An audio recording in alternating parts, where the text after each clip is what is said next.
भक्तों, श्री कृष्ण के यह अनमोल वचन हमारे लिए एक मार्गदर्शक प्रकाश की तरह हैं। जीवन के मुश्किल समय में ये शब्द हमारी हिम्मत बन जाते हैं। जब हमारे ही लोग हमें शब्दों से आहत करते हैं, जब वो हमारी नीयत पर शक करते हैं या हमारे प्रेम को ठुकरा देते हैं, तो दिल में एक भारी सन्नाटा उतर आता है, शब्दों से भी भारी और पीड़ा देने वाला। ऐसे समय में हमें समझने की जरूरत है कि ये दर्द केवल हमारे लिए दुख नहीं है, बल्कि एक सीख भी है जो हमें और मजबूत बनाती है। कभी कभी जब भरोसा टूटता है तो लगता है जैसे आत्मा पर चोट लगी है।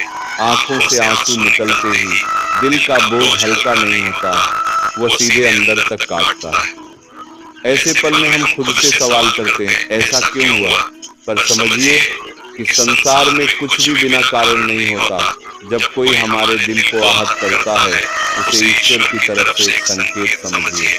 यह संकेत आपको अंदर से मजबूत करने के लिए है। वह चोट केवल दुहक नहीं देती, बल्कि एक गुप्त पाठ पढ़ाती है, भविष्य के लिए तैयारी कराती है। दुख देने वाले व्यक्ति के प्रति घृणा पालना या उसे कोसना आसान होता है, परंतु उससे बेहतर उपाय यह है कि आप उस अनुभव से जो शिक्षा मिली है उसे अपने चरित्र का हिस्सा बना लें। वही व्यक्ति जो आपको कष्ट देता है, अनजाने में आपको सहनशीलता और समझने की ताकत दे रहा है। जब समाज आपको गलत समझे या झूठे आरोप लगाए, तब अपनी ऊर्जा व्यर्थ बहस में न खर्च करें। धैर्य रखें, समय सबसे बड़ा साक्षी है और सत्य की अदालत सबसे बड़ा न्यायाधीश।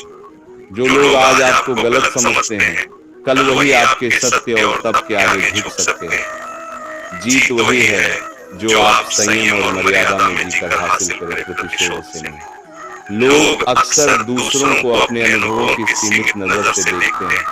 जो लोग पवित्रता और स्पष्टता से देखते हैं, वे जल्दी पहचान लेते हैं। पर जिनकी दृष्टि धुंधली है, वे केवल परछाइयां ही देखते हैं। आपका काम यह नहीं कि हर किसी को अपनी पवित्रता के प्रमाण दें। आपका काम है अपनी अंदर की रोशनी जलाए रखना। दूसरों की नकारात्मकता पर ध्यान देकर अपनी आत्मा का प्रकाश मत बुझाइए। अपमान का जवाब अपमान से देने पर आप अपनी गरिमा खो देंगे। पर शांत रहकर कठिन परिस्थितियों पर विजय पाना असली सामर्थ्य है। इसका कोई माप नहीं हो सकता। यह दुनिया आपकी खामोशी को कमजोरी समझ सकती है, पर सच्ची ताकत उन्हीं में होती है जो जीवन के तूफानों के बीच भी स्थिर रहकर चलते हैं। यदि मन बहते आंसुओं को चाहता है, तो किसी एकांत में रोकर दिल हल्का कर लीजिए। आंसू कमजोरी नहीं, सफाई है। पर उसके बाद फिर उठकर पहले से भी अधिक मजबूत संकल्प लेकर आगे बढ़ना ही सच्चा साहस है। ठोकर खाकर उठने वाला कभी हारता नहीं, वह और भी अधिक सुदृढ़ होकर चलता है। कभी यह न सोचिए कि कष्ट देने वाले को ईश्वर ने तुरंत दंड क्यों देकर चलता है। कभी यह न सोचिए कि कष्ट देने वाले को ईश्वर ने तुरंत दंड क्यों नहीं दिया। ईश्वर का न्याय भले ही तुरंत न दिखे, पर निश्चित और सटीक होता है। हर आत्मा को उसके कर्मों का फल मिलता है समय पर, सही आकार में। इसलिए अपने अंदर की शांति और संयम रखें, वो सबसे बड़ा न्याय करेगा।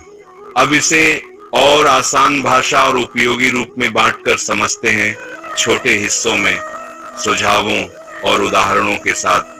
जब कोई आपको चोट पहुंचाता है, सबसे पहला काम है अपने अंदर जो दर्द है उसे स्वीकार करना। दर्द न देखकर दबाने से वो भीतर ही भीतर बढ़ता है। स्वीकार करने का मतलब यह नहीं कि आप कमजोर हैं, इसका मतलब है आप वास्तविक हैं। जब आपने दर्द स्वीकार लिया, तब उसके साथ काम करना आसान होता है। आप सीख निकाल पाएंगे, बदलाव कर पाएंगे और आगे बढ़ पाएंगे। हर अनुभव में कुछ सीख छुपी होती है। सवाल यह है कि आप वो सीख क्यों नहीं निकाल रहे। उदाहरण के लिए, किसी ने आपका भरोसा तोड़ा, आप गुस्सा हो सकते हैं, पर सोचिए, क्या मैंने भरोसा जताते समय कोई चेतावनी नकार दी थी? क्या मेरी सीमाएं स्पष्ट थी? सीख ये है कि आगे के रिश्तों में अपनी सीमाओं और अपेक्षाओं को स्पष्ट रखें। ऐसा करने से आप खुद को सुरक्षित रख पाएंगे और दूसरों से और बेहतर संवाद कर पाएंगे। बहुत परेशान करने वाली बातों में से एक ये है कि हम तुरंत नतीजा चाहते हैं, तुरंत माफी, तुरंत न्याय, तुरंत समझ। पर जीवन में समय कहीं अधिक न्यायपूर्ण है। कुछ बातें समय के साथ सही हो जाती हैं। जिन लोगों ने आपको गलत समझा, समय उनके भ्रम को खत्म कर देगा। इसीलिए अपने भीतर की ऊर्जा आज के गुस्से और शिकायतों पर न खर्च करें। समय को अपना साथी बनाइए, संयम रखें और कर्म करते रहिए।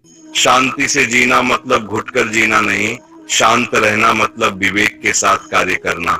जब जरूरत हो बोलिए, पर गुस्से में आकर अपमान मत जोखिए। शांति और दृढ़ता के बीच संतुलन बनाए रखें, यही सच्ची वीरता है।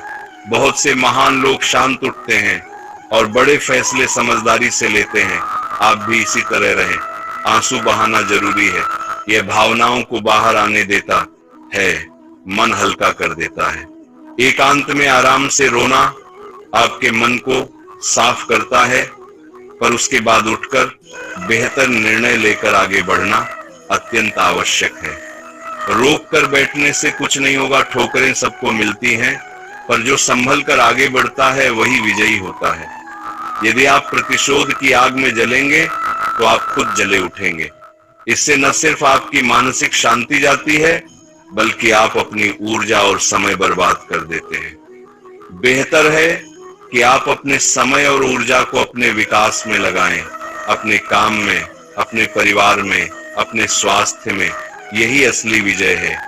लोग आपके बारे में जो कहें वो उनकी नजर से दिखता है ना कि आपकी पूरी सच्चाई। कभी लोग आपको कम समझते हैं या आपकी भलाइयों को अनदेखा कर देते हैं, पर आपकी पहचान आपके कर्मों से बनती है, न कि किसी की छोटी सोच से। आत्मसम्मान बनाए रखें और वही करिए जो आपके लिए नैतिक और सही है। जब भी किसी ने आपको ठेस पहुंचाई, पहले अपने आप से प्रश्न पूछिए, क्या मेरी कोई गलती थी? क्या मैंने कुछ अनदेखा किया? आत्मनिरीक्षण से हम बेहतर बनते हैं, पर यह आत्मनिंदा नहीं होना चाहिए, यह सीखने का तरीका होना चाहिए। दूसरों को दोष देने से पहले अपने हिस्से का मूल्यांकन करें और सुधार की ओर बढ़ें। दिन में 5 मिनट शांत बैठकर गहरी सांसें लें, यह मन को ठंडा रखता है। किसी विश्वासी मित्र या गुरु से अपनी पीड़ा साझा करें, बोझ हल्का होगा। रोज थोड़ा लिखें, जो हुआ उससे आपने क्या सीखा, यह स्पष्टता देता है। शारीरिक व्यायाम से मन का भार घटता है। थोड़ी दौड़ या योग बहुत काम आती है। किसी ने अच्छा किया हो उसका धन्यवाद करें, इससे आपका मन सकारात्मक बनेगा। रिश्ते जरूरी है, पर हमें समझदारी से लोगों को अपना स्थान देना चाहिए। हर किसी को अपना नजदीकियों का स्थान मत दीजिए। भरोसा धीरे धीरे बढ़ाइए और लोगों की क्रियाओं से उनकी प्रकृति समझिए। किसी की एक गलती पर पूरी तरह से किसी को खारिज करना भी सही नहीं, पर लगातार वही घृणित व्यवहार देने वाले से दूरी बनानी भी हमारे आत्मसम्मान की रक्षा है। ईश्वर का न्याय अवश्य है, पर वह हमारे समझ से परे होता है। कर्म के नियम पर विश्वास रखें। अच्छे कर्म अच्छे फल देते हैं और बुरे कर्म बुरे फल। पर यह याद रखिए कि फल का इंतजार करते हुए भी हमें अपना कर्म सच्चाई और निष्ठा के साथ करते रहना चाहिए। यही हमारी सच्ची पूजा है। सबसे बड़ी जिम्मेदारी है अपने भीतर की रोशनी को बचाए रखना। आप हर राहगीर को अपनी पवित्रता के प्रमाण देने के लिए नहीं जीते। आपका काम है अपनी आत्मा की शुद्धि और विकास। जब आप मजबूत और पवित्र बनेंगे, तब लोग आपकी असलियत को समझेंगे। कुछ लोग तुरंत, कुछ समय के बाद और कुछ शायद कभी नहीं। पर आपकी आत्मा की शांति और शुद्धि के लिए यह अपेक्षा रखना बेकार है। जीवन का एक अटल सत्य यह है कि इस संसार में हर व्यक्ति को अपने कर्मों का फल अवश्य भोगना पड़ता है। यह फल न तो समय से पहले मिलता है और न ही समय के बाद। जब सही समय आता है तब हर कर्म अपना परिणाम लेकर सामने खड़ा हो जाता है। इसीलिए जीवन में सबसे महत्वपूर्ण बात यह है कि हम अपने कर्मों को हमेशा श्रेष्ठ बनाए रखें। मनुष्य का अधिकार केवल अपने कर्मों पर होता है, उनके फल पर नहीं। इसलिए हमें हर परिस्थिति में अपने मार्ग पर डटे रहना चाहिए। चाहे परिस्थितियां कितनी भी कठिन क्यों ना हो जाएं, हमें अपने अच्छे कर्मों का साथ कभी नहीं छोड़ना चाहिए। कई बार जीवन में ऐसा होता है कि कोई व्यक्ति जिस पर हम बहुत भरोसा करते हैं वही हमें बीच रास्ते में छोड़कर चला जाता है। उस समय दिल को बहुत दुख होता है। ऐसा लगता है जैसे हमारी पूरी दुनिया ही बिखर गई हो। लेकिन यदि हम थोड़ा गहराई से सोचें तो समझ में आता है कि वास्तव में उसने हमें नहीं छोड़ा, बल्कि उसने स्वयं एक अनमोल व्यक्ति को खो दिया है। जो व्यक्ति आपकी कदर करना नहीं जानता, जो आपके प्रेम और आपकी सच्चाई को समझ नहीं सकता, वो वास्तव में आपके जीवन में रहने के योग्य था ही नहीं।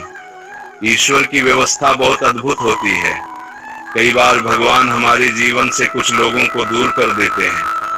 उस समय हमें यह लगता है कि हमारे साथ बहुत बड़ा अन्याय हो गया है, लेकिन समय बीतने के बाद समझ में आता है कि वह घटना वास्तव में हमारे जीवन के लिए एक आशीर्वाद थी। ईश्वर ऐसे लोगों को हमारे जीवन से इसलिए हटाते हैं ताकि हमारे जीवन में सही लोग आ सकें, ताकि हमें सच्चे रिश्ते मिल सके, ताकि हमारे जीवन के द्वार नए अवसरों के लिए खुल सके। कई बार हम उन लोगों को पकड़ कर रखना चाहते हैं जो हमारे जीवन के लिए सही नहीं होते, लेकिन ईश्वर हमारी अपेक्षाओं से कहीं अधिक दूर तक देखता है। वह जानता है कि हमारे लिए क्या अच्छा है और क्या नहीं। इसलिए जब भी कोई व्यक्ति आपके जीवन से दूर चला जाए तो उसे रोकर या दुखी होकर पकड़ने की कोशिश मत कीजिए। विश्वास रखिए कि ईश्वर ने आपके लिए इससे भी बेहतर कुछ सोच कर रखा है। जीवन में कभी कभी ऐसे अनुभव होते हैं जिनके कारण हमारा विश्वास टूट जाता है। जब कोई हमारा भरोसा तोड़ देता है तो मन में ये विचार आने लगता है कि अब किसी पर भरोसा नहीं करना चाहिए। लेकिन हमें ये समझना चाहिए कि एक व्यक्ति के कारण पूरी दुनिया को गलत नहीं माना जा सकता। यदि एक फूल मुरझा जाए तो इसका अर्थ ये नहीं है कि पूरी बगिया ही सूख गई है। उसी प्रकार यदि एक व्यक्ति ने आपका विश्वास तोड़ा है तो इसका अर्थ ये नहीं है कि संसार में कोई भी अच्छा व्यक्ति नहीं बचा है। इस संसार में आज भी बहुत से ऐसे लोग हैं जिनके दिल में सच्चाई है, जिनके मन में प्रेम है और जो रिश्तों की कदर करना जानते हैं। इसलिए विश्वास करना बंद मत कीजिए। हाँ, इतना अवश्य करें कि इस बार थोड़ा अधिक समझदारी के साथ भरोसा करें। अपनी आंखें खुली रखकर लोगों को पहचानें, अपने अनुभवों से सीखें और आगे बढ़ें। जीवन हमें हर अनुभव के माध्यम से कुछ न कुछ सिखाता है। जो व्यक्ति आपको धोखा देता है वह आपको सावधान रहना सिखाता है। जो व्यक्ति आपको छोड़कर चला जाता है वह आपको आत्मनिर्भर बनना सिखाता है। और जो व्यक्ति आपको दुख देता है वह आपको मजबूत बनना सिखाता है। इसलिए जीवन में आए हर अनुभव को एक शिक्षक की तरह स्वीकार कीजिए। एक और महत्वपूर्ण बात यह है कि वास्तविक शक्ति प्रतिशोध लेने में नहीं होती, वास्तविक शक्ति क्षमा करने में होती है। किसी से बदला लेना बहुत आसान होता है, लेकिन किसी को दिल से माफ कर बहुत बड़ी बात होती है। जब हम किसी से बदला लेने की भावना रखते हैं तो हमारा मन हमेशा उसी व्यक्ति के बारे में सोचता रहता है। हमारे भीतर क्रोध और द्वेष की आग जलती रहती है। लेकिन जब हम किसी को क्षमा कर देते हैं तो हमारे मन को शांति मिलती है, हमारा हृदय हल्का हो जाता है। हालांकि क्षमा करने का अर्थ ये नहीं है कि हमें सब कुछ भूल जाना चाहिए। क्षमा करने का वास्तविक अर्थ ये है कि हम उस घटना को अपने मन का बोझ नहीं बनने देते। हम उस अनुभव से सीख लेते हैं, लेकिन उसे अपने जीवन की खुशी को नष्ट करने नहीं देते। क्योंकि यदि हम अपने मन में द्वेष और क्रोध की गांठें बांध कर रखते हैं तो हम कभी भी सच्चे अर्थों में खुश नहीं रह सकते। मन की शांति सबसे बड़ी संपत्ति है। जिस व्यक्ति ने अपने मन को शांत रखना सीख लिया, वो वास्तव में संसार का सबसे धनी व्यक्ति है। प्यारे भक्तों, यदि कोई व्यक्ति आपको नीचा दिखाने की कोशिश करे तो उससे दुखी होने की आवश्यकता नहीं है।